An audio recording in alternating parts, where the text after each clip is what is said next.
Ji Rumong. Xingyun, that assistant's hands are so dirty. How could you touch them? She gripped my wrist tightly. Click, a soft sound. It was the sound of the door locking from the inside. Ji Rushua stepped out from the shadows, a high heel pressed against my throat. Have you played enough? Our Xing'er has finally come home. As for me, cold sweat slid down into my collar. My mind went blank. Who exactly are they? Me, Li Xingyun, 26 years old. My major was prestigious, my resume bright. But reality was cruel, leaving me battered and bruised. The phone rang. A gentle female voice. A headhunter? I answered numbly, until she clearly enunciated the name of that top-tier enterprise. The G Group invites you for a preliminary discussion. The interview location is on the top floor of the G Group headquarters. Her words hit my heart like a heavy hammer. The G Group? That place. A nobody like me standing at the entrance would probably lower their average property value. It all felt so unreal, yet carried a fatal temptation. The next morning, I rummaged through boxes and cabinets to find the only suit presentable enough to be seen in. The elevator climbed silently, the numbers jumping rapidly, my heart beating so fast it felt like it would pop out of my throat. The top floor, the air seemed filtered, cold and clean, carrying an invisible oppression. The receptionist's smile was charming. The heavy doors slid open soundlessly. Then I saw them, the CEO's sisters of the G Group. Anyone who has surfed the internet knows them. Two faces almost exactly alike. Cold white skin like oriental porcelain. Features so exquisite not a single flaw could be found. Tall figures. The only difference lay in their temperament. The one on the left, in a black suit, leaned back in a wide black leather chair. She looked up at me, her gaze sharp. Her eyes swept over my whole body, devoid of emotion, holding only assessment and scrutiny. She didn't speak, but that invisible weight made me subconsciously straighten my back. Ji Rushua. Her name immediately popped into my mind. I had seen her in photos online. One of the current helmsmen of the G clan. The one on the right had a completely different temperament. She sat on the single sofa opposite, wearing a soft beige knit set. Chestnut hair loosely pinned up, a warm smile on her face. Mr. Li Xingyun, please sit. Her voice was clear and sweet, instantly diluting the chill brought by Ji Rushua. Ji Rumong, the other heir, the image ambassador for the G Public Welfare Fund. I've heard a lot about you, Mr. Li Xingyun. Ji Rumong spoke first, motioning for me to sit in the chair opposite them. We have reviewed your resume and some project reports, and we greatly admire your talent. Her gaze was honest and appreciative, without condescension, even carrying a hint of friendliness. I try to maintain my composure. You flatter me, Director G. It is my honor to have this interview opportunity. Ji Rushua seemed to have zero interest in my pleasantries. Her fingertips lightly tapped the desktop. We have a position that requires keen market insight, rapid reaction capability, and extremely high loyalty. Her voice wasn't loud, but every word was ice cold. She looked straight into my eyes for the first time. Something flashed past in those bottomless pupils. It sent a strange chill down my spine. The requirements are high, the pressure is great, and those who remain are truly top-tier talents. Ji Rumong chimed in at the right moment, her tone gentle as if soothing me. Of course, the resources and platform the group can provide are absolutely top of the industry. She gently pushed a document over. This is the specific job description, as well as your compensation package structure. I opened the file, my eyes gliding over countless welfare clauses, finally freezing on the annual salary column. That long string of numbers made my breathing stop momentarily. The zeros following it were something the sum of my desperate overtime over the past few years couldn't even hope to match. I even saw a private apartment, exclusive vehicle, twice-yearly global top-team retreats. This wasn't a job. This was a sudden rise to heaven. Well, Ji Rushua's voice rang out, carrying a flavor that allowed no doubt. She leaned forward slightly. We need your answer, Li Xingyun. This compensation. My throat went tight. Huge surprise assaulted my nerves, almost drowning out my initial nervousness. But Ji Rushua's scrutinizing gaze remained, like thorns in my back. A vague suspicion crossed my mind. Why would they find me? With such generous conditions, people with backgrounds from top universities would be breaking down the doors to get in. Ji Ruming seemed to see through my hesitation. Her smile deepened a little. Her gaze fell even more intently on my face. Was there a hint of searching in that focus? Xingyun, may I call you that? She spoke softly. Your talent deserves such a reward. The Ji family never shortchanges those with true potential. Ji Ruxue did not object to how her sister addressed me. She just watched me quietly, her gaze terrifyingly deep. After a long moment, she slowly uttered, yes. Sign it, Li Xingyun. And then, you will belong here. Belong? The word made my heart skip a beat inexplicably. I pulled the fountain pen from my suit pocket, the nib hovering over the signature line. My hesitation seemed so fragile and powerless in the face of such immense temptation. My heart pounded like a drum as I finally put pen to paper. The ink seeped into the page, leaving my name behind. In that instant, I felt as if I heard a faint tremor from the depths of my soul. I had finally shed my status as a damn corporate drudge. Ji Ruming's smile bloomed like a flower, sweet and captivating. Ji Ruxue remained expressionless, though a trace of satisfaction flickered in the depths of her profound gaze. The 32nd floor of the Ji Group Tower, my private office.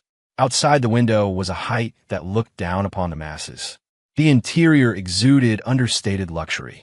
My first day felt like a dream. The intercom on my desk rang softly. Xingyun. It was Ji Ruming's voice, warm with a smile. Settling in well? Come by my office in a bit. I want to chat with you about some ideas for the departmental structure. Her office was on a higher floor, equally massive but decorated with softer, more feminine tones. The air was filled with the faint scent of rose aromatherapy. She sat behind a wide desk, her demeanor relaxed, less like a business meeting and more like a gathering of friends. How does it feel? She stood up to pour me a glass of warm water herself, her movements natural and casual, her eyes never leaving my face.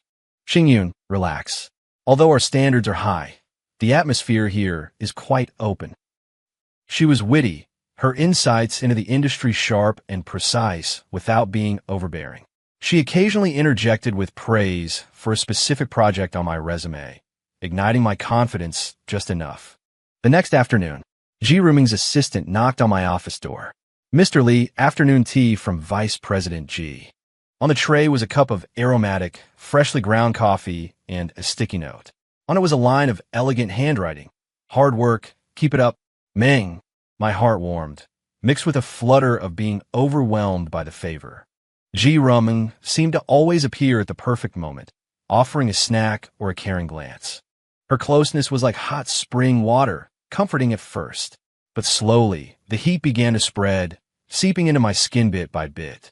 She always knew when to back up my points, smiling faintly when our eyes met, as if we were the only kindred spirits in the room. A sense of dependency quietly took root. My interactions with Ji Ruxue, however, were starkly different. During a small meeting regarding the quarterly promotion plan, I projected my prepared presentation. I hadn't been speaking for 10 minutes when Ji Ruxue leaned back in her executive chair, fingers interlaced. Her gaze fixed on a massive screen, her thin lips pressed into a line. Stop! Her voice wasn't loud, yet it interrupted me with the cold precision of cutting metal. Where is the market data support? The user emotional value? What about the consumer psychological analysis? This is the strategy you stayed up all night to create. The conference room fell dead silent. She stood up and walked to the screen, her slender fingers swiping casually to point at a specific section. The logical chain here is completely broken. It lacks data support. It is entirely subjective speculation. She turned to look at me, her eyes sharp and devoid of any amusement.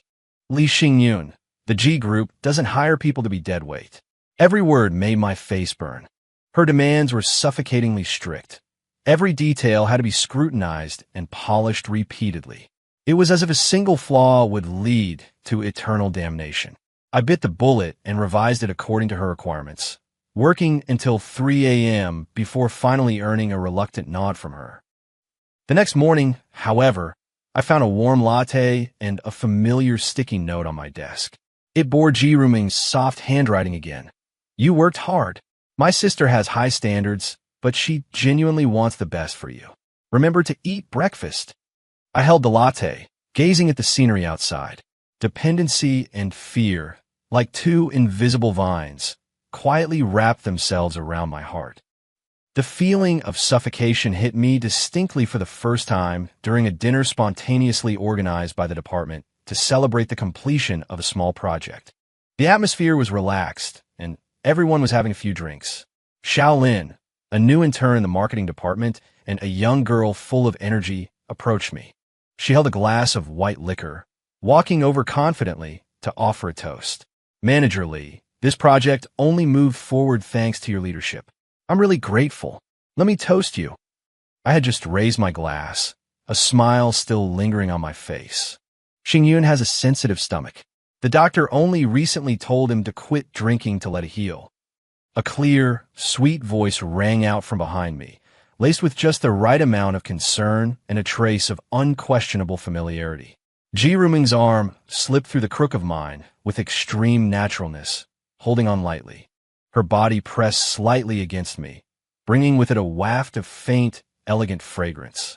With her other hand, she elegantly lifted my wine glass, looking at little Lin with a gentle smile. I'll drink this one for him. The air around us instantly solidified. The smile on little Lin's face froze, his eyes filled with confusion and embarrassment. Colleagues exchanged glances, the relaxed expressions on their faces vanishing instantly. The atmosphere turned incredibly bizarre. Everyone fell silent, as if even their breathing had grown lighter. Little Lin nodded in a panic, mumbling, it's fine, VPG, please don't mention it."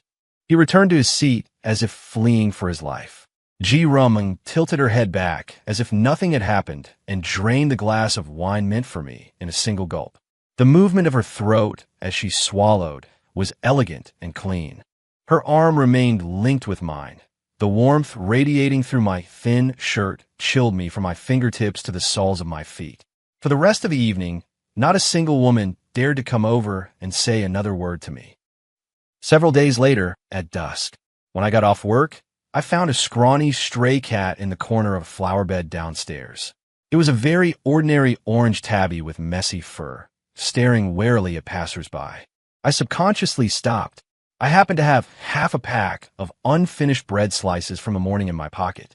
Seeing its timid appearance, my heart inexplicably softened. Just as I was about to bend down to see if I could give a little food, Xingyun, that familiar voice rang out again, close at hand. I straightened up abruptly.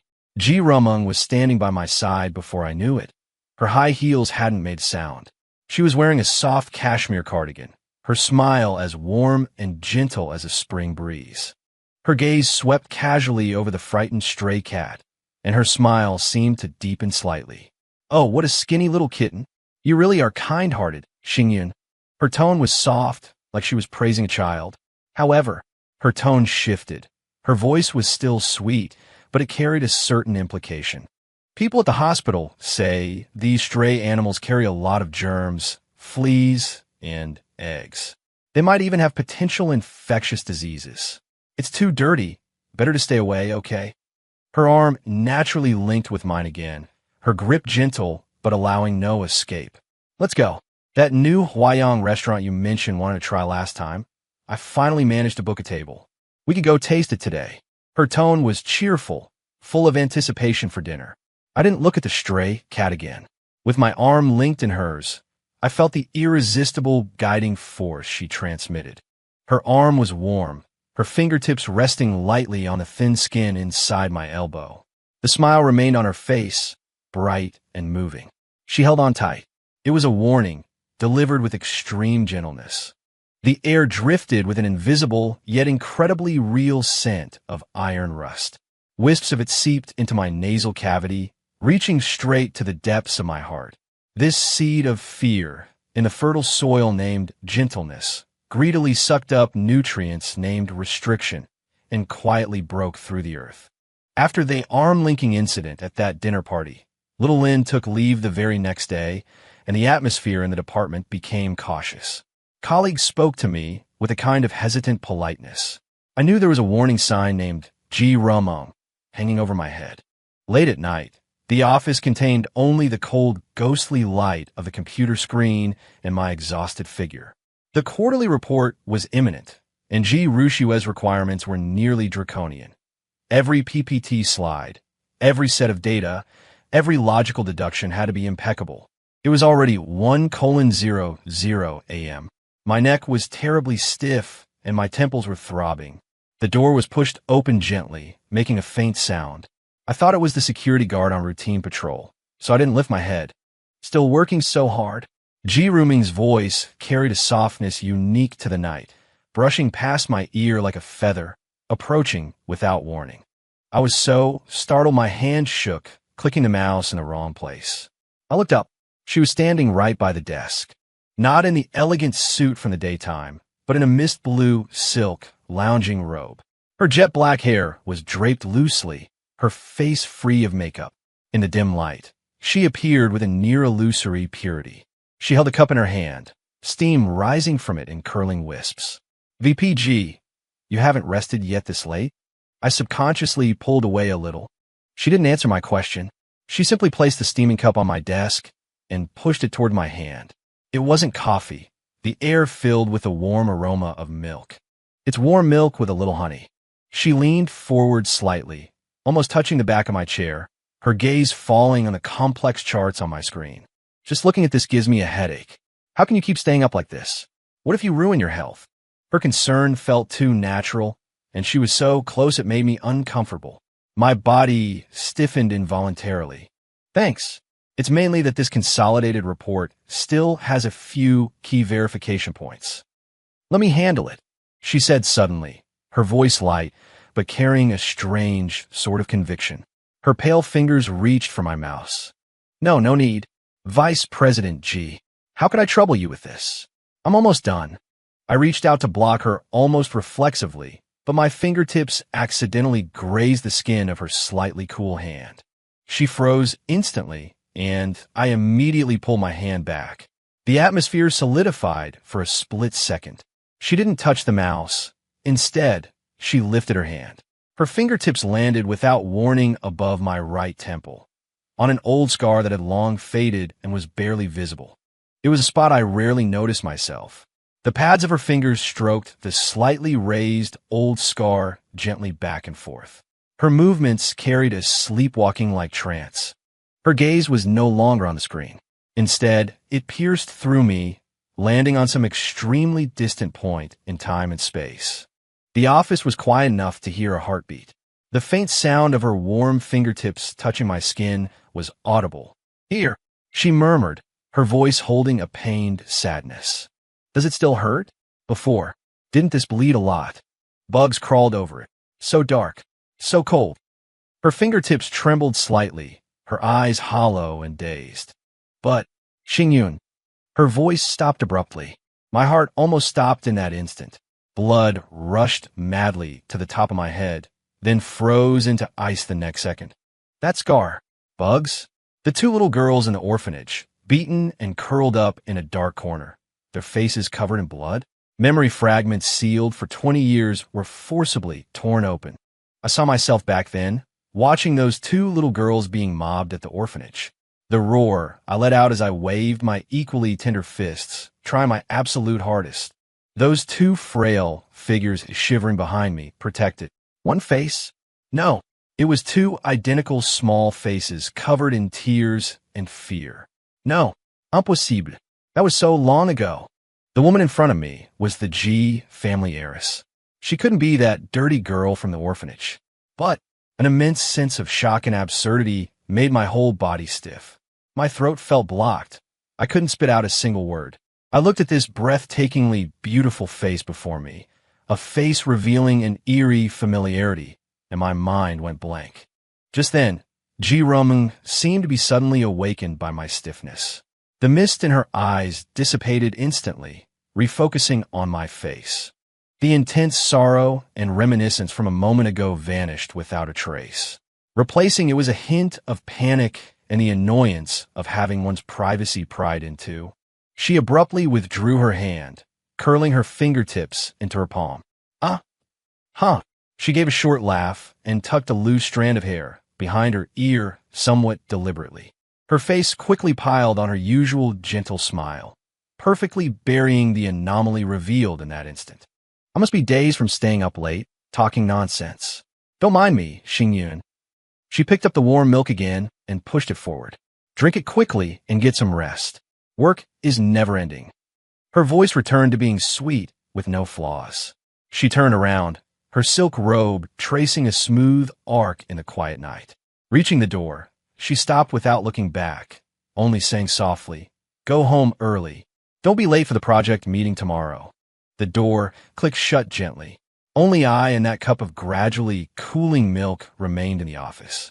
I collapsed into the chair, cold sweat soaking my back. I told myself over and over again, this is absolutely impossible. A few days later, a representative from an important partner in City A visited the company, and I was in charge of the reception. The person was Ms. Suya, shrewd and capable, in her early 40s, with very professional speech and demeanor. We mainly discussed a market research project requiring deep cooperation between both sides.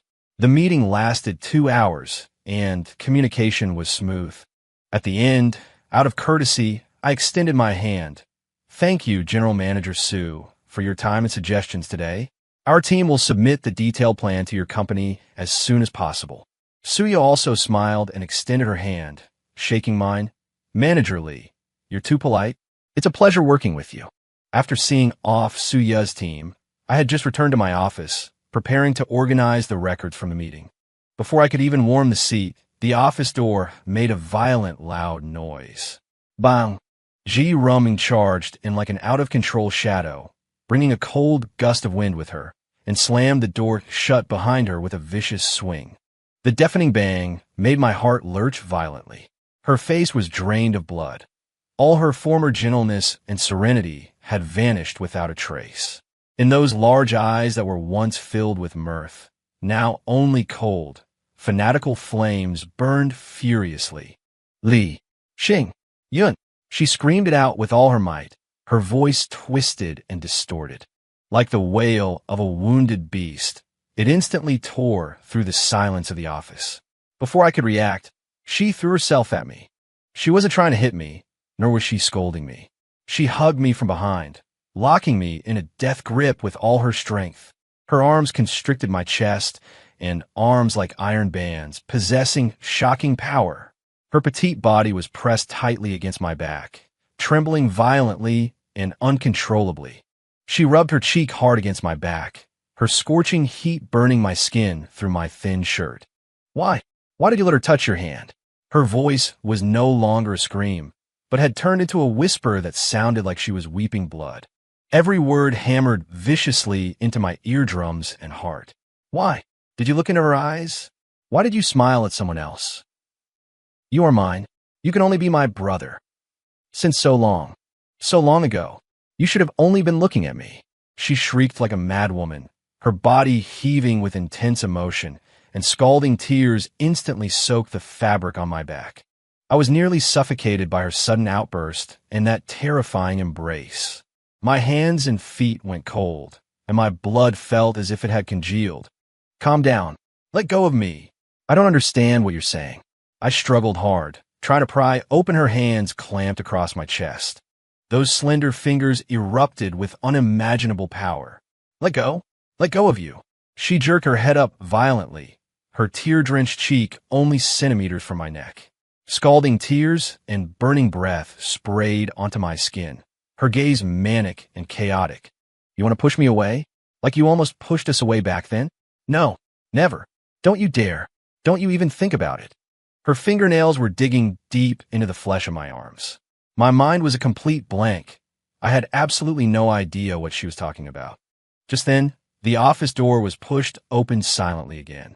There was not a sound of footsteps. Ji Rushua stood in the doorway. Her expression was icy, devoid of any emotional fluctuation, terrifyingly calm. Her gaze didn't look at me, but locked onto the near-hysterical Ji Rumong behind my back. "Rumong," she spoke, her voice not loud, but steady and clear, carrying a piercing, bone-chilling coldness that instantly suppressed her sister's frantic crying and panting. Have you lost your mind?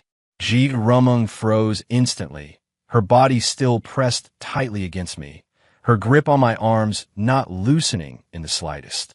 She turned her head stiffly toward the door, meeting Ji Rushue's deep, pool-like eyes that held no warmth. The fanatical flames in her eyes were extinguished in an instant, leaving only the void of fear and helpless grievance. She sobbed, her shoulders heaving violently. Sis. He. Ji Rushue's gaze shifted from Ji Rumung and finally landed on my face. That look, profound, indifferent, carrying the absolute control of one scrutinizing a possession. She walked over slowly, her high heels making no sound on the soft carpet. She stopped beside me, the overwhelming oppressive aura nearly causing me to stop breathing. She didn't hug me like her sister, nor did she scold me. She simply reached out her cold fingers and rested them on my shoulder. She didn't press down hard, just let them rest there. But that icy touch and the latent power in her fingertips felt like an invisible steel lock, instantly jamming any possibility of my struggling. My shoulder went stiff and cold under that icy touch. Her gaze lingered on my terrified face for a second, then turned back to the still sobbing Ji Rumung. Her tone was low, leaving no room for argument. Stop crying. You're scaring him. Then, her gaze fell back into my eyes, a look that seemed to be delivering a final verdict, coldly emphasizing an established fact. He is here, he won't leave, and there is nowhere he can go. The air froze. The room was left with only the sound of Ji Rumung's suppressed, intermittent sobbing, and the sound of my heart, seemingly about to explode, pounding against my chest. Ji Rushue's fingers still rested on my shoulder, at the exact spot where she could feel my pulse racing uncontrollably from extreme fear. Their words, and Ji Rumung's insane behavior, like a heavy brand, searing ruthlessly and mercilessly onto my heart. Won't leave? Can't leave? Who exactly are they? What on earth do they mean? Are they trying to build a cage for me? And am I to be their prisoner? The outburst in the office that day was like a switch for a nightmare. Ji Rumung disappeared for a few days. When she reappeared, she had reverted to that gentle and pleasant demeanor, as if the hysteria of that day had merely been my hallucination. She continued to send over exquisite afternoon tea and occasionally express concern about my workload. The smile on her face was impeccable, like a perfect mask. However, the invisible scent of rust in the air was so thick it was suffocating. She would even, in public settings, while I was exchanging necessary work-related words with any member of the opposite sex, extremely naturally link her arm through mine to assert her sovereignty. Colleagues would knowingly lower their heads. Xingyun. She was once again sitting on the sofa opposite me, holding a cup of aromatic black tea, her voice soft. I read the contract revisions from last night. The logic is very clear. It seems you and Xiao Zhang from the legal department coordinated quite well. Her gaze seemingly unintentionally fell upon me. Vice President Ji. It was Xiao Zhang who was very professional and pointed out several key risks. I dare not take the credit, I answered cautiously. Don't be so distant. Just call me Rumung. She tilted her head slightly, her smile unchanged, but her gaze grew a little deeper. Xiao Zhang is indeed quite responsible. However, she set down her teacup and leaned forward, her tone tinged with just the right amount of concern. I heard she just broke up with her boyfriend. Will the work rhythm of someone going through emotional turbulence be affected? I'm quite worried her state might drag down the progress on your end. What do you think? I was stumped for words. How would Rumung know about Xiao Zhang's private breakup? And what connection did that have with her professional ability? There shouldn't be any problem, right? I try to refute her. Her professionalism is very strong. Strong professionalism does not equate to mental stability. Ji Rumung gently interrupted me, the worry in her eyes turning into unquestionable care. Xingyun, you always view human nature too simply. When people are in emotional low, their judgment becomes compromised. We need to mitigate risks. Tell you what, I'll have Assistant Wang take over the legal coordination with you from here on. I'll arrange other work for Xiao Zhang. We must ensure your project remains undisturbed. Her words were watertight. Using the excuse of protecting the project, she effortlessly severed my connection with an important collaborator. Similar incidents began to happen frequently. During a project planning meeting, I proposed a relatively novel but slightly risky offshoot idea regarding a regional promotion plan. Justification. Ji Rushua leaned back in her chair, hands clasped on the table, her eyes sharp as a blade. It is mainly based on localized consumer psychology research. We believe. Localized consumer psychology? Ji Rushua interrupted me with a sneer, her chin raised slightly, scrutinizing me with condescension. This report is from the third quarter of last year, isn't it? What about its timeliness? What about the representative nature of the sample? Are you sure you aren't being guided by your personal preferences and intuition? Her gaze carried an intense oppressiveness. She emphasized the words intuition and personal preferences heavily, as if they were a dangerous virus.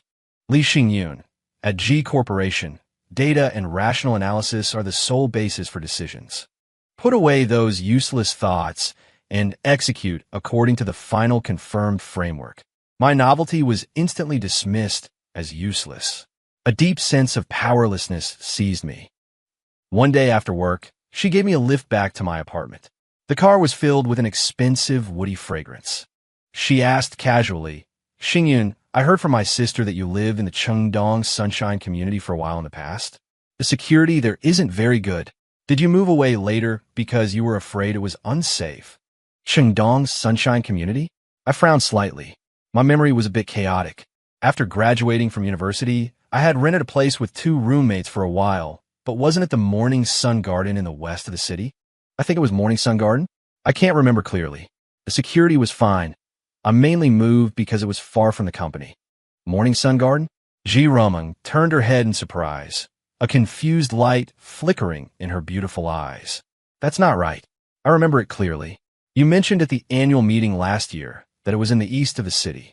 At the time, you even said the steam buns made by the convenience store owner at the community gate were delicious. Her tone was absolutely certain, carrying a hint of playful dissatisfaction. Have you been staying up late too much recently and scrambled your memory? It won't do to not remember your own affairs clearly. Xingyun, I was swayed by her certainty. Did I really remember it wrong? Did I say that at the annual meeting? Did a trace of a vague impression of that bun's taste actually exist? My memory felt like it was covered by a layer of viscous fog, starting to shift and dislocate. They could always precisely seize upon the fragments of my memory. Reality was being rewritten or denied in a tone of concern. The dependency was escalating too. My apartment mailbox no longer belonged to me. All letters and packages were organized by assistants before being handed over. They would considerately help me replace my outdated computer, the uncomfortable office chair, the unsuitable rental location. I was moved into a brand new luxury apartment only a 10-minute drive from the G Corporation headquarters, boasting extremely tight security and an excellent view. In Ji Rumeng's words, it was to make my work convenient, and my quality of life needed improvement too. Refusal was futile. Occasionally, facing the mirror late at night, I would be frightened by the person inside whose eyes were gradually losing their luster, whose brows were gathered with a gloom that wouldn't disperse, and whose smile looked exhausted and strange. The Li Xingyun who once had bright eyes, a bit of stubbornness, and drive was being gently and slowly swallowed by a sweet, invisible quicksand. The feeling of suffocation finally accumulated to the breaking point. That night, Ji Rumeng appeared in my new apartment again. The reason this time was that she felt the sofa color didn't quite match my curtains. She was enthusiastically showing me several sky-high priced new items she had selected on her tablet. This gray-blue one isn't bad. It's quiet and soothing, suitable for your rest. Her slender fingers swiped across the screen, her smile perfect. But my gaze traveled over her shoulder, landing on the old suitcase in the corner of the living room that had gathered a thin layer of dust. A voice screamed in my mind, "Run. You must run. Let's go with this one." Ji Rumeng's voice became distant. I suddenly snapped back to reality. Oh, it's fine. My voice was dry, my heart beat like a drum, and my palms were covered in cold sweat. Vice President Ji Rumeng, I suddenly remembered there are a few urgent emails in the department I haven't finished processing, very important data reports. I have to go back to the company immediately. I'm sorry. I stood up almost stiffly. Now, The perfect smile on Ji Ruming's face froze for an instant, immediately replaced by deeper concern. It's so late? No matter how busy work is, your health is important. The emails can be handled by the assistant tomorrow. Her gaze swept over my obviously off-kilter expression. No, it's very urgent. I raised my volume, carrying a panic and determination that bordered on losing control. I grabbed the jacket draped over the chair back, not even daring to look into her eyes, and practically stumbled as I rushed toward the door. I'll be back very soon. The door slammed shut behind me with a bang. The cold air in the corridor poured into my lungs, carrying a faint trace of freedom. I rushed into the elevator, frantically pressing the first-floor button. My heart battered crazily within my chest, as if trying to burst through my ribs. The sound of the car starting was like a horn of freedom.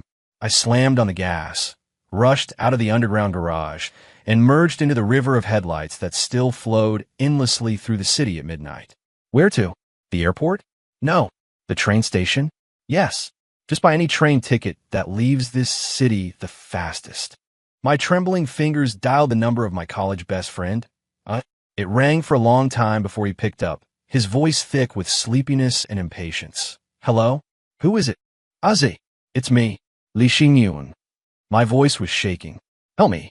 I urgently need Li Xingyun. The voice on the other end instantly sobered up. It was filled with horror and detachment. What are you doing calling in the middle of the night? Aren't you that G Corporation's chief? Aze, don't say all that. Listen to me. I'm being controlled. I'm on a run right now. I need a place. Xingyun. Aja's voice rose sharply, carrying a decisive tone of severance. Calm down. Stop talking nonsense. Last time, that director named Rumung from the G Foundation called us personally. She said you're under a lot of pressure right now. Your mental state is a bit unstable, and you need to rest and adjust properly. She told us not to disturb you for the time being. She said you're undergoing professional psychological treatment. I'm just an ordinary person. I don't understand any of that stuff with you guys. You go find Director G and her people. They definitely have a way. Don't come looking for me again. I can't help you. The busy signal sounded, crisp and decisive, snapping the last rope of hope. Yiruming. Psychological support. Mentally unstable. A chill instantly shot from the soles of my feet through my whole body. They had blocked off even this path. Like a headless fly, I drove toward the long-distance bus station on the edge of the city. The area outside the station was dilapidated and chaotic, a zone I had never set foot in before. Sir, are you going to the nearest city? Are you leaving right now? I leaned against the car window and asked anxiously of a driver who was dangling a cigarette from his mouth. The driver gave me a sidelong glance, his gaze drifting behind me. A trace of imperceptible wariness flitted through his cloudy eyes. He took a slow drag on a cigarette and mumbled, Full. No seats left. Standing room is fine. No, I'll get points docked for overloading. Scram, get away. He waved his hand violently, as if shooing away a fly, his gaze averting mine. Just as he waved, the dim beam of the headlights swept across a jet-black Cullinan parked at the street corner. The license plate was familiar. It was Ji Ruming's personal ride. The massive chassis sat amidst the chaotic backdrop, like a lurking behemoth, silent and cold. The blood in my veins turned to ice in an instant. They had been following me all along. The entire world was silently rejecting me, shoving me toward the web they had already spread open. I bolted toward a dark corner of a dilapidated plaza, looking like a man who had lost his soul. I was exhausted. My lungs burned like fire, and my throat tasted of rusty blood. My phone had long since died. Around me, there was nothing but the flickering of dilapidated neon signs and the occasional bark of stray dogs. Despair submerged me like freezing seawater. Suddenly, two blindingly white beams of light cut through the darkness without warning, pinpointing me with terrifying precision. Like the final spotlight in a stage play, they nailed me, a dying prisoner, to the spot. The black Cullinan glided over silently, coming to a halt just 3 steps away from me, its engine purring with a low rumble. The rear right door opened. A slender foot, encased in a knee-high cashmere boot, touched the ground, stepping onto the filthy, freezing pavement, a stark and eerie contrast. Ji Rumung held a massive black umbrella, her posture composed and elegant. There was not a trace of anger on her face, only a profound heartache, as if she had finally found a lost child. She didn't walk toward the car. Instead, she walked straight up to me. The drizzle fell silently onto the canopy of her umbrella, creating a soft, rustling sound. On the edge of the freezing city, beneath the luxurious headlights, her exquisitely flawless face was breathtakingly beautiful in the dim light, possessing an almost inhuman purity. Her gaze pierced through my disheveled exterior, landing deep within my soul. Her voice, like honey steeped in all the tenderness of the world, flowed slowly from her lips. Xingyun Gij, this long-lost nickname, in this moment, struck me like lightning, sending a chill through my entire body. Have you had enough fun? The corners of her mouth curled into an arc of ultimate gentleness, as if she were coaxing a misbehaving child. Then she reached out. Her pale, slender fingers were cold as they steadily, irresistibly clamped onto my freezing, stiff wrist. My consciousness began to sink into darkness. I don't know how much time passed before my senses struggled to piece together the fractured reality. A soft sensation, as if sinking into clouds.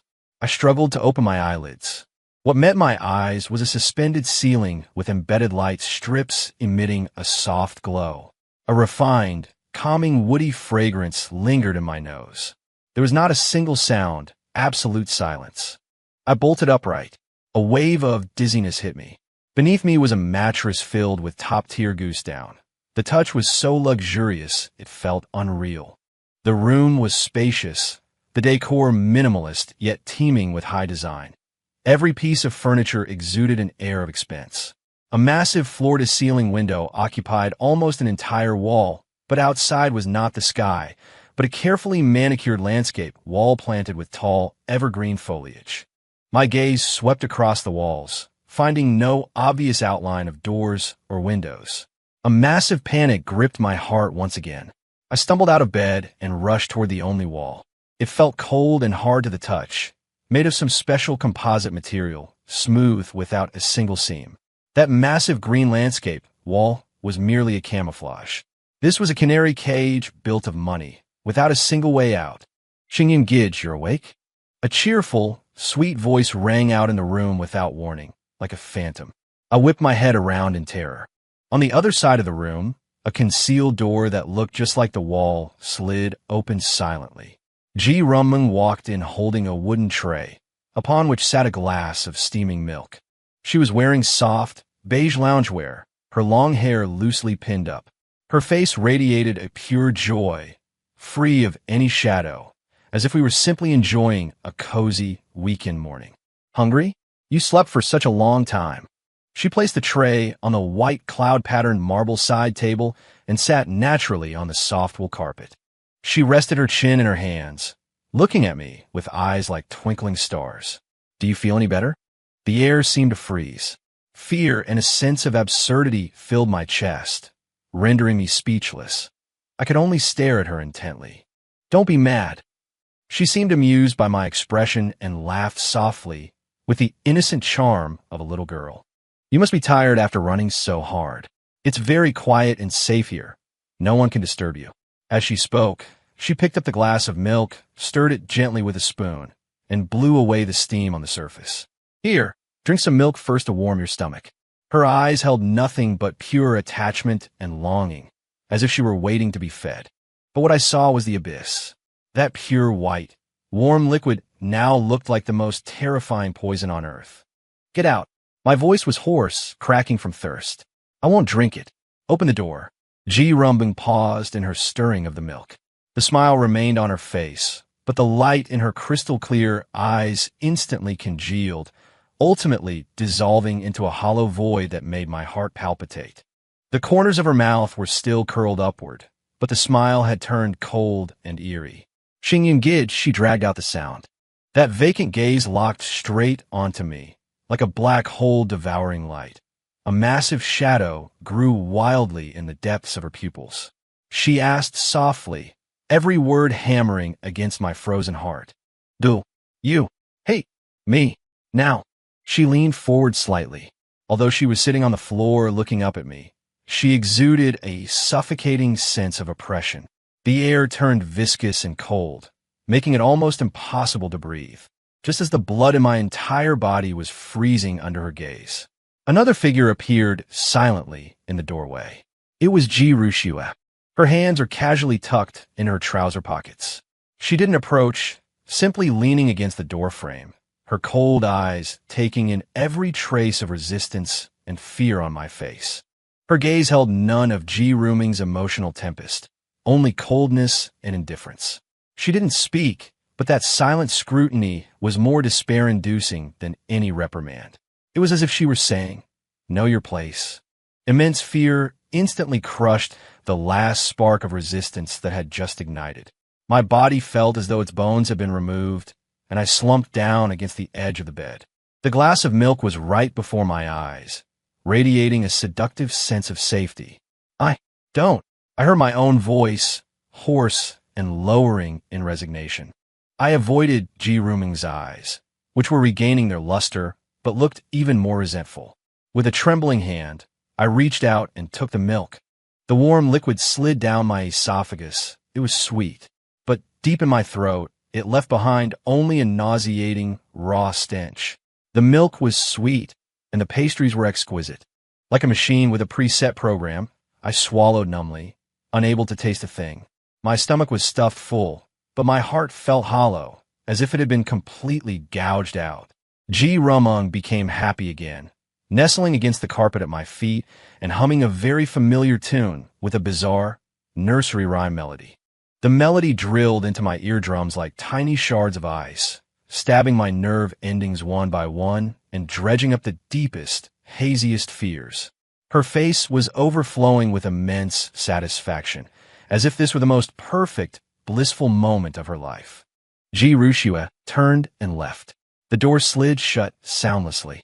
Time lost all meaning in this exquisite cage. Day or night could only be vaguely determined by the artificial shifts in natural light deliberately created outside the window. Ji Ruming came almost every day, sometimes rambling on about the future for the three of us she had envisioned. Sometimes she would just quietly nestle beside me, reading boring fashion magazines. Her gaze felt like a tangible rope binding me at all times. Ji Rushua visited less often. Each visit was a routine inspection to check my condition. Her cold eyes would scan me once, and after confirming everything was in order, she would leave, leaving behind an even heavier sense of suffocation. They no longer used the address Gidge, but that taboo word lay between us like a red-hot branding iron. The turning point came late one stormy night. Lightning flashed and thunder rolled outside, the immense sound penetrating the room's high-quality soundproofing. Startled awake by a massive clap of thunder, I sat up in bed, gasping for breath. There seemed to be strange noises coming from the corridor outside, faint human voices.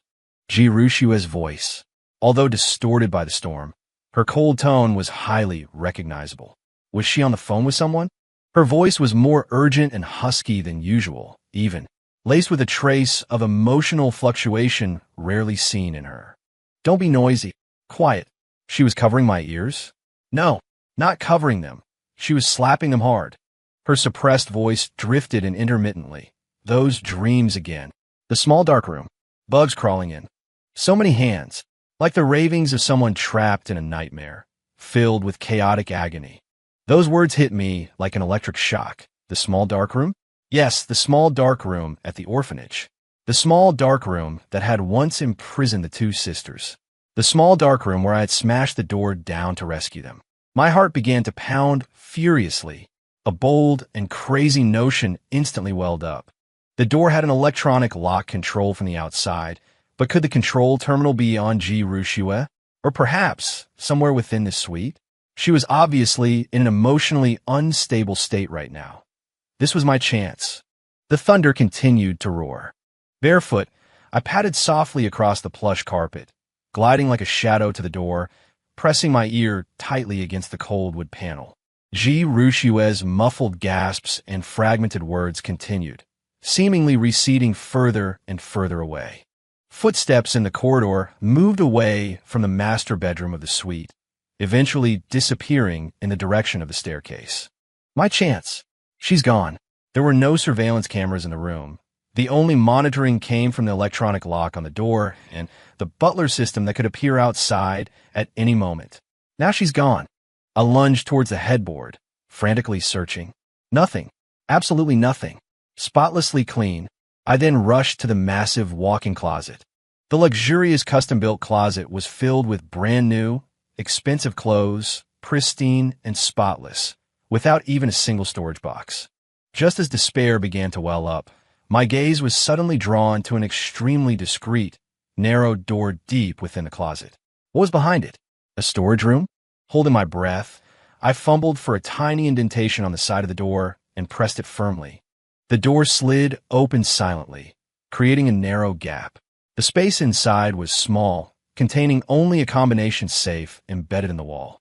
My heart leaped into my throat. My instinct screamed wildly. This was it. There was something inside. But the password?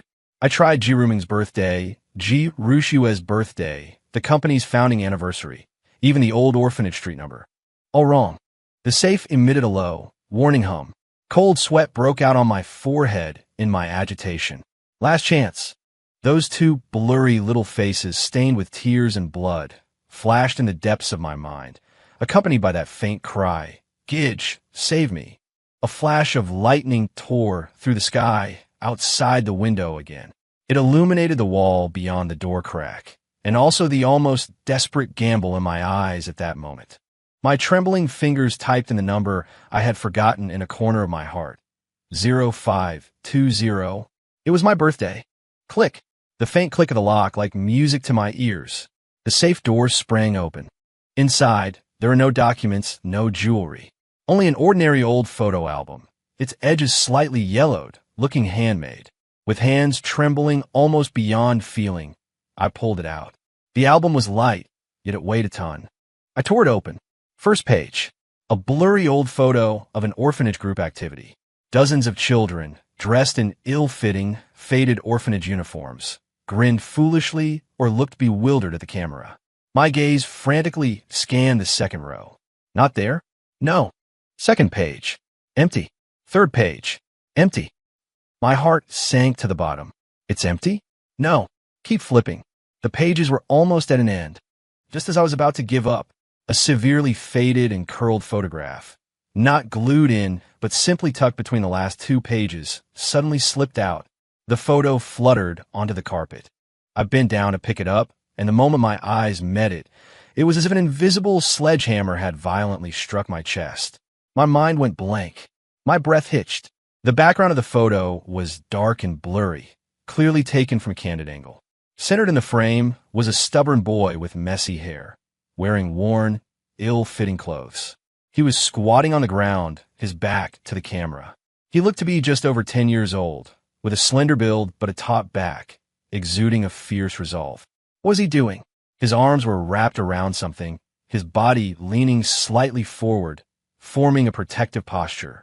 Crouched in his arms were two tiny figures, even more shabbily dressed in clothes several sizes too small, almost overlapping, equally small and frail, equally terrified and helpless. Two tender faces pressed tightly against the boy's chest, clearly covered in tear streaks, dirt, and a fresh wound, gushing vivid blood, running across the right little girl's forehead just above her temple. The boy's profile was smudged with dirt, and there were several scrapes on his arms. His lips were pressed together, his gaze fiercely watchful towards a direction beyond the frame. That tender yet incredibly resolute posture, desperately protecting the treasures in his arms, perfectly overlapped with my long-sealed memories. It was me, Li Xingyun, and the ones I fiercely protected in my arms, never allowing anyone to harm. It was them, Yi Ruxu, Yi Ruming, those two old scars on their foreheads, those two faces, now stunningly beautiful, but with an unsettling familiarity. All questions, all confusion, all anomalies, all were instantly shattered by this faded photograph. A tremendous sense of absurdity, mixed with ultimate betrayal and furious indignation at having been played for a fool, instantly breached the last dam of my sanity. So this cage, this torment, this utterly preposterous game, all originated from that protection 20 years ago. WHY?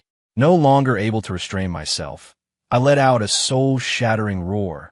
Like a wounded beast, I burst out of the storage room, smashing the old photo album onto the floor. I held up the loose photograph, my fingers trembling violently from extreme rage and anguish. At the door stood two elegant yet cold silhouettes. I hadn't even realized when they had arrived. How long had they been there? My gaze locked dead onto G. Ramon, who was wearing a beige nightgown, a trace of sleepiness still lingering on her face. My roar sounded like a mournful wail. It was you? This photo? The orphanage? The two girls I protected were you? 20 years ago, I protected you. Why? Why are you doing this to me? My bellows echoed through the luxurious room. The revelation of their identities was like water dripping into boiling oil, instantly shattering the facade on G. Ruming's face. Her look of innocent drowsiness vanished in a heartbeat. In her clear eyes, a fanatical obsession and twisted emotion suppressed for 20 years erupted like lava. It utterly incinerated the last shred of her disguise.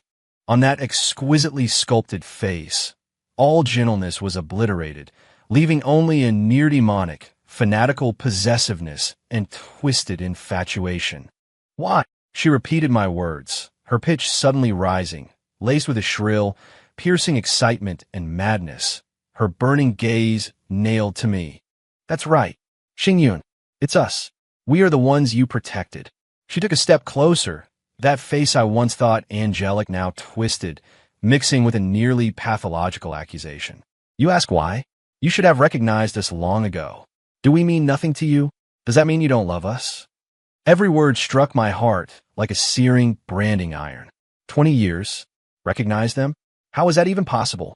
The next second, she launched herself at me like an out-of-control cannonball, driven by a self-destructive resolve and indescribable fanaticism. MMPH. My questions were stifled in my throat. That was not a kiss. It was a gnawing, a marking.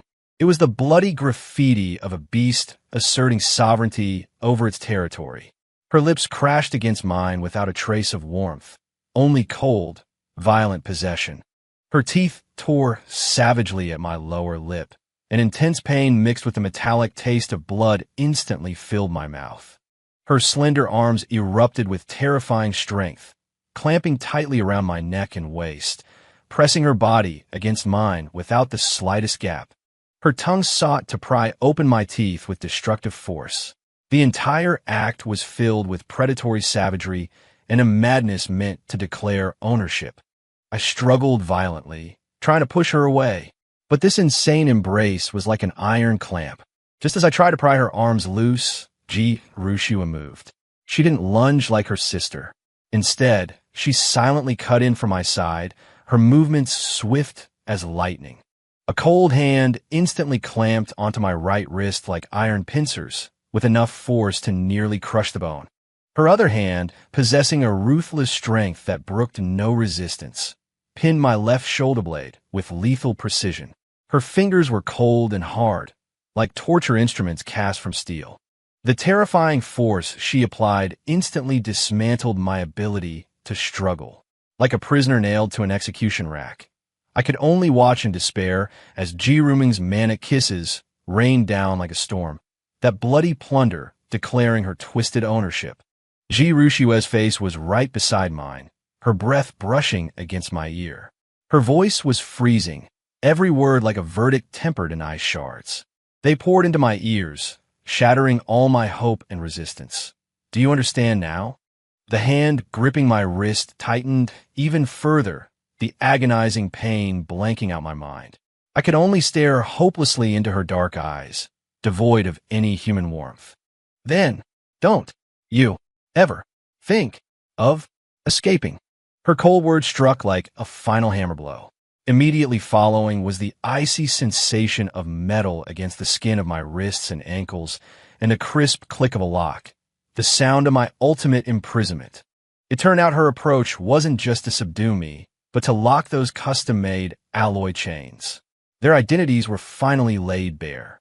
Along with the explosion of twisted love and cold chains, I was dragged completely into an abyss of no return. The chaotic unveiling of their identities brought no relief, only a more desperate suffocation. The length of the chains restricted my movement to a limited radius within this massive cage. The inner sides of my wrists and ankles were rubbed raw and red by the cold alloy, leaving marks of humiliation. Their demeanor shifted as well. The mask of gentleness was torn to shreds, leaving only the twisted essence of dominators.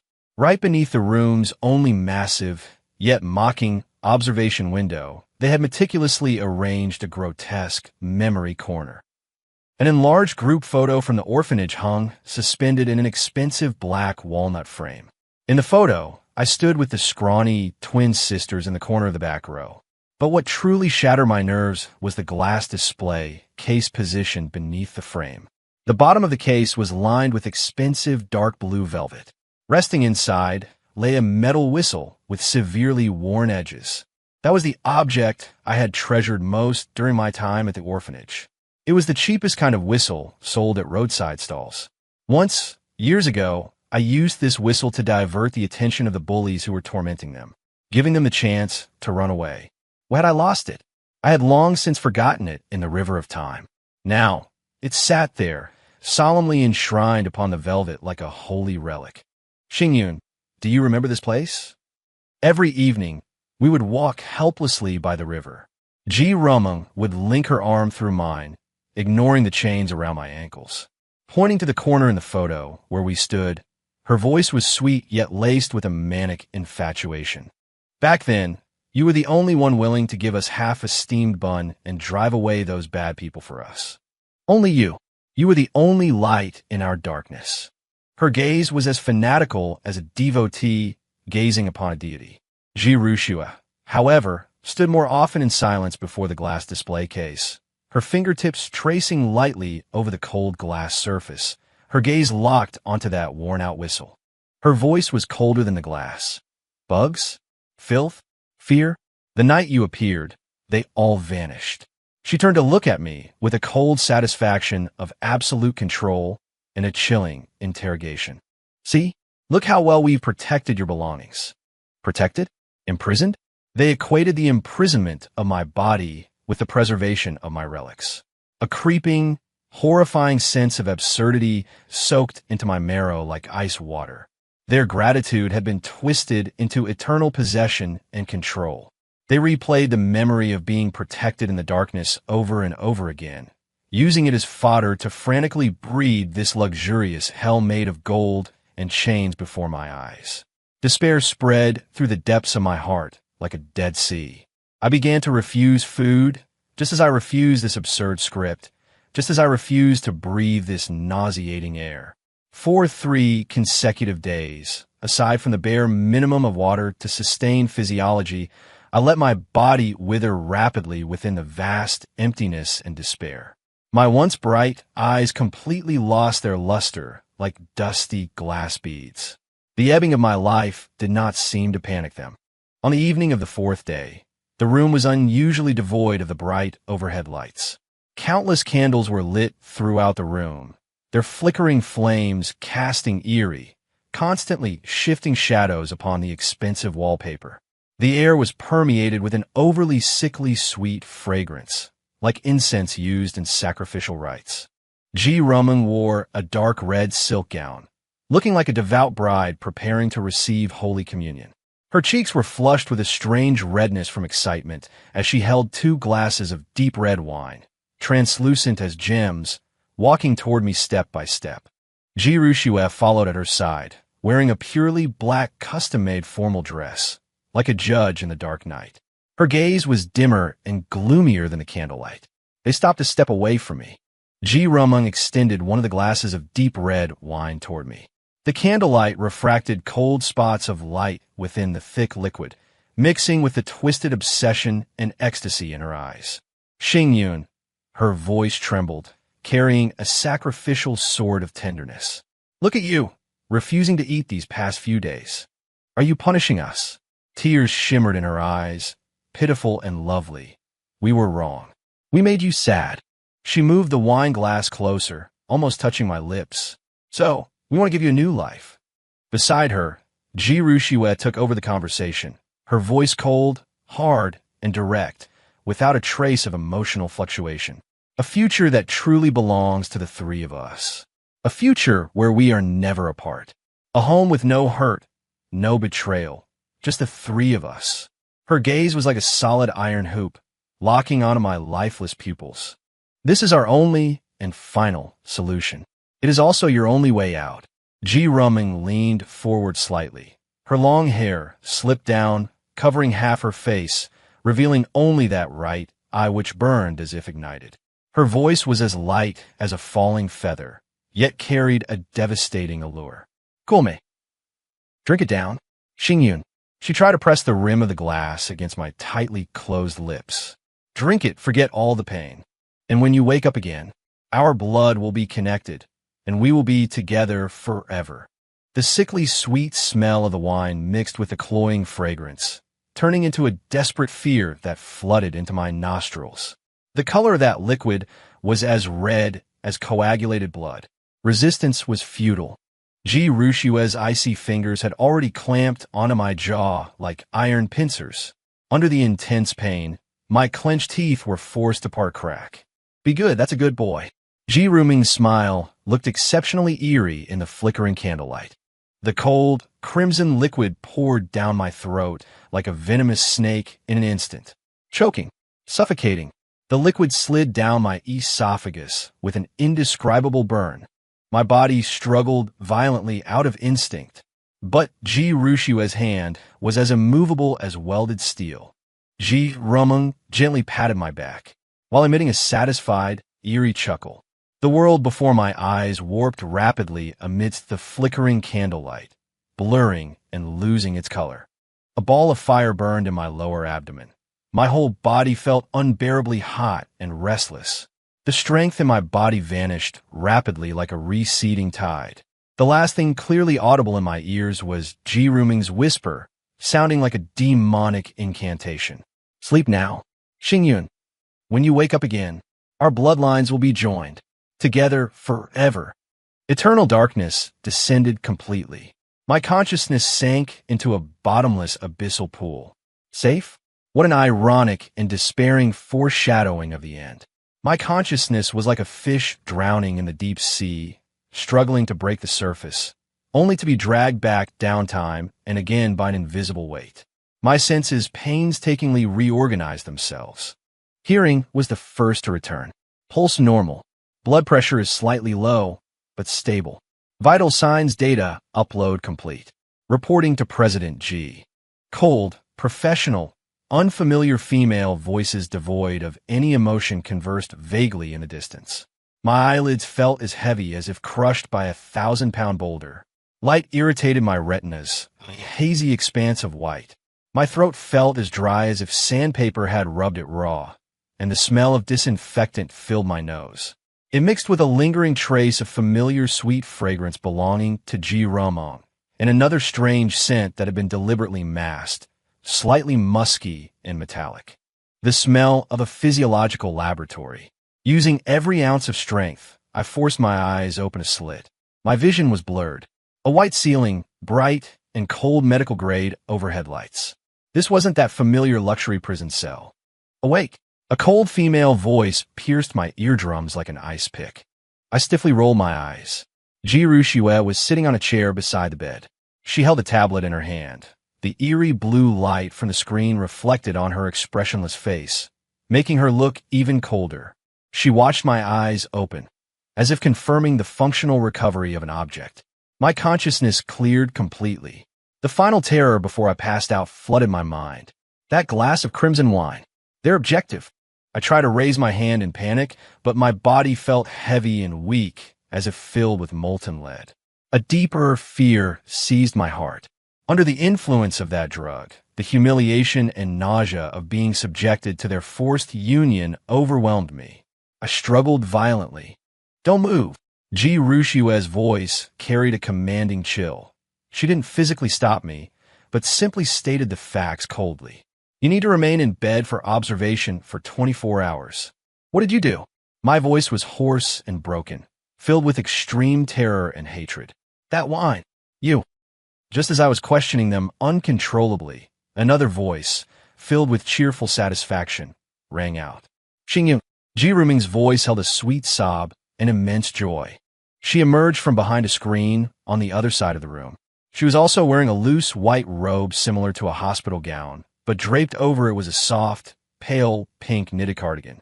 Her long hair was loosely pinned up, and her face glowed with a strange luster. She didn't go near Ji Rushue, but walked directly to my bedside, as if she couldn't see the sheer horror, rage, and fear in my eyes. She leaned forward slightly, her cheeks flushed with excitement, her eyes flickering with a nearly innocent, ecstatic light, staring at me unblinkingly, her voice trembling with excitement. Xingyun, I have the absolute best news to tell you. Her hands were clasped together, resting gently on her flat lower abdomen, her movements filled with a sense of sacred ritual. Can you feel it? Her gaze was obsessive and fanatical, as if whispering to a sleeping infant. It's so magical. A little life is already beating in here. It's yours. Big sister has one too. Her words detonated like a hydrogen bomb in my brain, instantly shattering my soul. She isn't being clear enough. Ji Rushue's voice rang out flatly from the side, without a single ripple of emotion, like a professional spokesperson. She elegantly placed the tablet on her lap and leaned forward slightly. Her voice was clear, articulating every word, as she threw the bloody truth right in my face. Xingyun, both of us have successfully had sex with you. She paused briefly, as if savoring the look of devastation on my face, before continuing her announcement. So, congratulations. You're going to be a father. Twins. Us. Both of them. Pregnant. Every word struck like a poison-dipped bullet, shredding my soul to pieces. Coercion. Drugs. Violation. Pregnancy. They had used the most extreme, most shameless method imaginable. They had shackled my bloodline with chains that could never be removed. You animals. A hoarse roar tore from my throat. Immense humiliation and monstrous hatred made my body tremble violently. I wanted nothing more than to lunge at this pair of devils before me. But my physical weakness and Ji Rushue's cold, warning gaze acted like iron chains, instantly nailing me back to the spot. Ji Rushue slowly stood up. She walked to the bedside, looming over me from her vantage point. Her shadow fell like a mountain, devouring every last scrap of light. Her voice was no longer cold. Instead, it carried a heavy, brutally pragmatic, and indisputable sense of oppression. Now, here is the reality of the situation. She extended one slender, pale finger.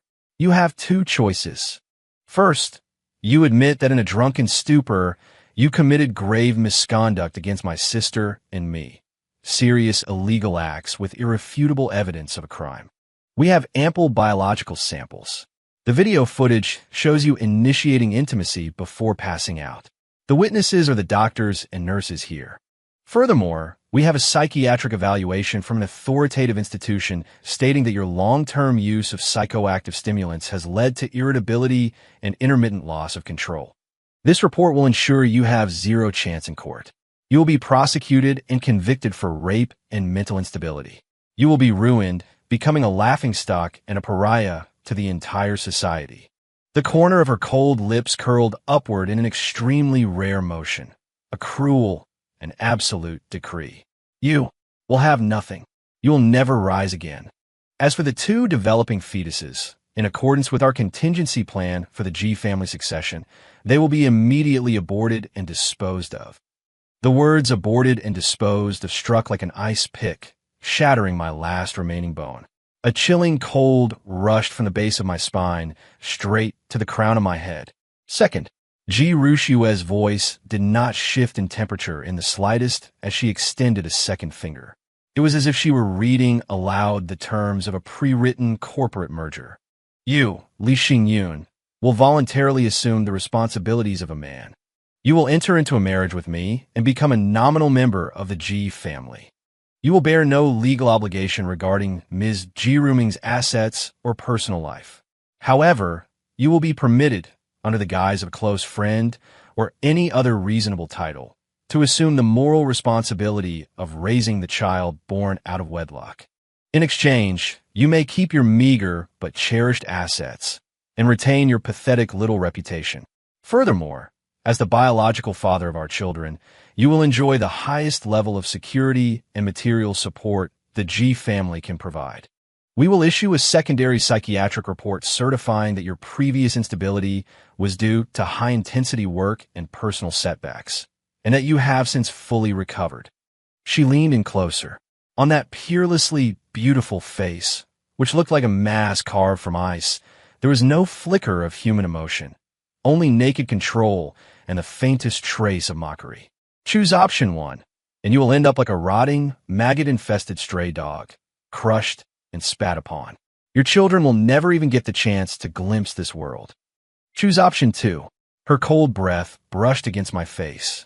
You can be the father to the children, and we will live happily together. She slowly straightened up and delivered her final summary. Now, give me your choice. Her cold gaze fixed on my eyes like two steel awls. Fear, overwhelming fear, crushed all my anger and humiliation. Ji Rushue's words were like a precisely drawn blueprint of hell, laying out the abyss of every option with terrifying clarity before my eyes. She wasn't forcing me to choose. She was showing me the only path to survival she had already calculated. My gaze cast desperately toward Ji Ruming, whose hand still rested on her lower abdomen. Then it fell back upon Ji Rushue's cold, scrutinizing stare. Two fetuses, two innocent lives destined for a twisted existence. They began with me, and now they had become the most effective tool to bind me. Responsibility? What a twisted, heavy weight to bear. Did I hate them? I didn't know. Or perhaps I simply didn't dare. I didn't even dare to hate them. How ridiculous. But did I hate those two embryos that shouldn't exist? Flowing within those twisted embryos was my own blood, blood I could not erase. Was I afraid of losing my reputation and having nothing? Yes, terrified to the very marrow of my bones. Was I afraid I couldn't bear the consequences of the abortion? A moral chain heavy enough to crush the soul. My stomach spasmed violently, nausea surging up. Bursts of blackness clouded my vision. Immense pain and despair nearly tore me apart on the spot. I looked at them, one with eyes full of fanatical obsession, immersed in fantasies of the future. One with eyes cold as knives, holding the power over life and death. My throat felt blocked by molten lead. I opened my mouth, but no sound came out. My body trembled like a fallen leaf in the wind. My consciousness struggled, bobbing in a tide of darkness.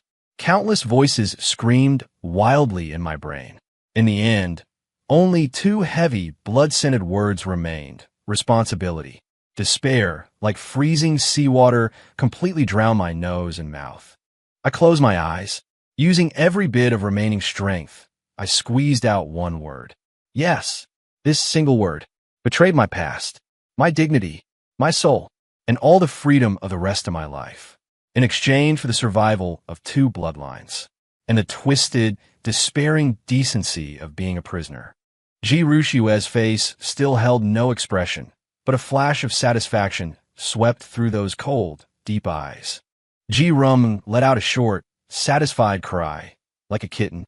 Stroking her lower abdomen gently again, she gazed at me obsessively, as if I had just given her the greatest promise in the world.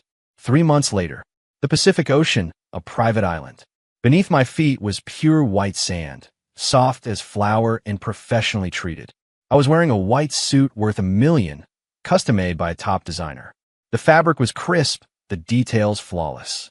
But inside the clothes, my body was as stiff as a piece of old wood. The muscles on my face felt dead, even though they had been carefully groomed by a professional makeup artist.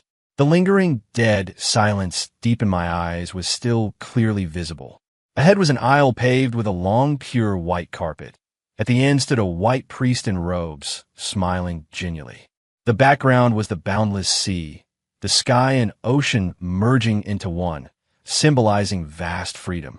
Yet, I stood in the most heavily guarded wedding venue in the world. There were fewer than 20 guests, with sharp eyes and steady steps, each strictly screened by the G clan.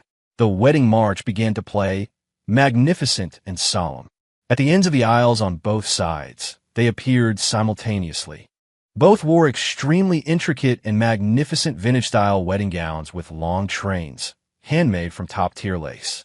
The huge skirts were like pure white clouds, enveloping their figures. Their faces wore smiles of ultimate happiness and sweetness. Faint blushes, fluid glances, and their gaze fell upon only one person, me. They walked very slowly, as if every step was on clouds, immersed in the immense joy of a dream come true.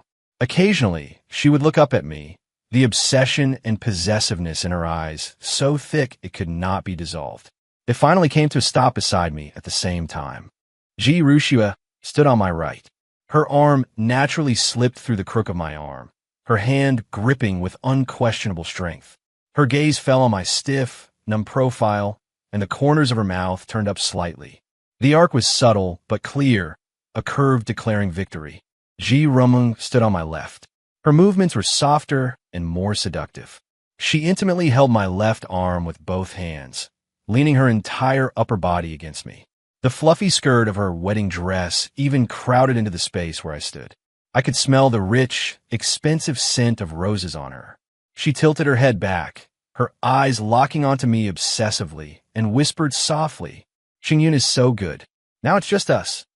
The priest's voice rang out.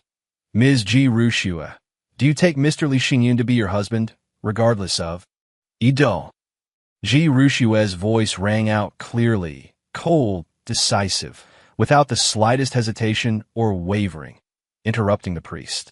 Her gaze remained cold, staring straight ahead, as if completing a signed and sealed equity transfer contract. The priest paused slightly, then continued.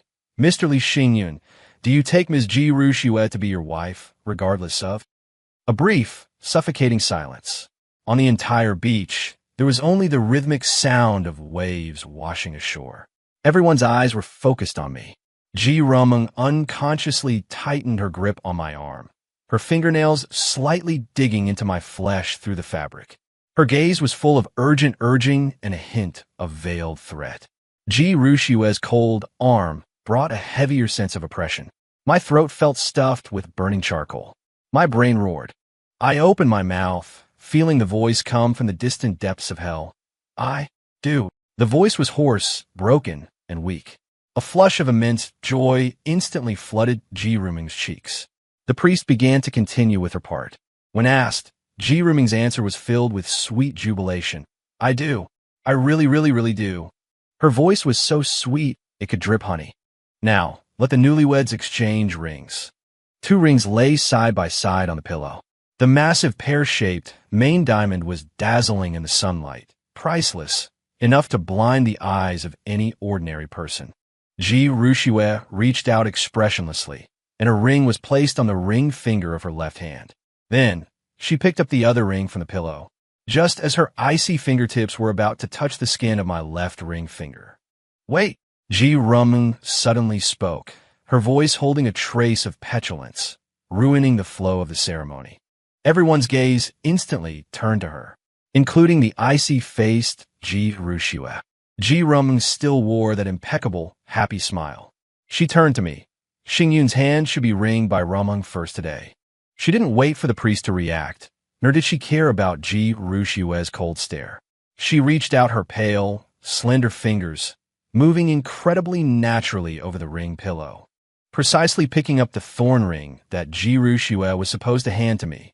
She took my left hand, her movements gentle but with a strength that allowed no escape, forcibly bending my ring finger into place. The cold, hard metal band, carrying a blinding light, was pushed forcefully to the base of my finger. The size was exactly right. The base of my finger was strangled so tight the bone hurt. Then, satisfied and beaming with a smile, she handed the huge pear-shaped diamond ring to Ji Rushua, as if sharing an interesting toy. "Here, sis, it's your turn to put on Xingyun." Ji Rushua just coldly swept a glance at the thorn ring on my left ring finger, the one she had handpicked but was snatched and put on by Ji Roman, her eyes showing no fluctuation. Without a word, she took the pear-shaped diamond ring from Ji Roman. Her movements were crisp and clean. Pinching my ring finger, she almost forcibly pushed it onto the finger joint right next to the thorn ring. Two cold, luxurious, suffocatingly heavy rings, like two inescapable shackles, firmly locked onto my left hand. The priest stiffly announced, "I pronounce you husband and wife." No applause, a blessing. No blessings. The ceremony ended hastily. Late at night, the oversized open-air viewing platform on the top floor of the villa. The huge open-air pool refracted the cold moonlight. The sea breeze was stronger than during the day, carrying a salty, briny scent. They had changed out of their cumbersome gowns. Ji Rumung wore a thin, soft white silk nightdress with spaghetti straps adorned with fine lace. A cashmere cardigan of the same color draped loosely over it. Ji Rushua wore a dark gray silk robe with cold, hard lines. They stood to the left and right in front of the glass railing at the platform's edge, gazing at the endless, surging sea in the darkness. Moonlight fell on their beautiful profiles, casting long shadows. I was still wearing that glaring white tuxedo, like a huge, inescapable mark of shame. The two rings set with cold diamonds on my hand were so heavy they almost dragged my finger off. Ji Rumung turned her head, moonlight spilling onto the tips of her hair and her neck, like a holy halo. She walked briskly to me and stood on tiptoe. A slightly cool kiss, carrying a scent of fresh sweet fruit, landed on my cheek. A kiss purely expressing possession and satisfaction. She pulled up my left hand. The cold rings grated against each other. Her fingers caressed the winding patterns of the thorn ring. Her eyes so gentle they seemed about to drip water, murmuring softly, like chanting the most devout vow. "Xingyan, look." Her slightly cool fingertips traced along the ring, pressing lightly on the inside of my cold wrist, trying to feel the pulse there. What a beautiful night. What a deep sea. From that cold, dark orphanage to today, there's no one else. Only us. Only the three of us left. Her voice was dreamlike and ethereal. We will be together forever and ever, right? Her gaze was full of expectation, waiting for an affirmative response, a willing submission. I looked at the reflection of myself in the dead stillness of her pupils. My throat felt blocked by a block of lead, unable to make any sound. Just then, Ji Rushua's cold voice rang out from the other side of the terrace, interrupting her sister's reverie. "Rumung, Xingyun, come here. The wind is picking up. We need a rest." Her command was precise and clear. The door slid shut silently. The huge floor-to-ceiling glass door separated the inside and outside into two worlds. Only the three of us. What a luxurious cage. What eternal, unbreakable chains.